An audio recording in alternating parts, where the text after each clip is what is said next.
दोस्तों नमस्कार, फिर से आप सभी का स्वागत है भोजपुरी की तातरीन खबरों के साथ गर्दा न्यूज भोजपुरी में। दोस्तों बहुत ही कम समय में पवन खेसारी सहित अन्य भोजपुरी गायक का रिकॉर्ड को तोड़ते हुए करोड़ों भोजपुरी दर्शकों के दिल पे राज करने वाले गायक नीलकमल सिंह आज के टाइम में पूरे वर्ल्ड में ट्रेंडिंग नंबर 1 पर ट्रेंड कर रहे हैं। ये ऐसे गायक बन चुके हैं कि इनका हर गाना सुपर डुपर हिट रहता है। यही कारण है कि नीलकमल सिंह के पर्सनल लाइफ को जानने के लिए दर्शक काफी दिनों से बेताब है। दोस्तों आपके भी दिमाग में बहुत सारे सवाल उठ रहे होंगे, क्या नीलकमल सिंह की शादी हो चुकी है? अगर हुई है तो अपनी पत्नी को मीडिया के सामने क्यों नहीं लाते हैं?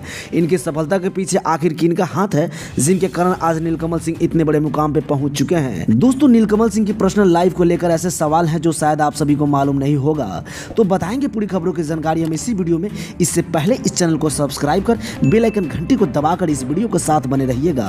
दोस्तों आपको बता दें कि नीलकमल सिंह की शादी अभी नहीं हुई है, लेकिन बहुत ही जल्द नीलकमल सिंह दूल्हे राजा बनने वाले हैं और इनकी पत्नी इनकी ही गर्लफ्रेंड सृष्टि उत्तराखंडी बनेगी, जो कि काफी दिनों से ये दोनों रिलेशनशिप में रह रहे हैं। दोस्तों आप सभी को मैं बता दूं कि नीलकमल सिंह की सफलता के पीछे सृष्टि उत्तराखंडी का हाथ है, जो कि आज नीलकमल सिंह इतने बड़े मुकाम पे पहुंच चुके हैं। दोस्तों बहुत जल्द ये दोनों स्टार शादी के बंधन में बंधने वाले हैं। इस पे आपकी क्या राय है, कमेंट बॉक्स में जरूर बताएं।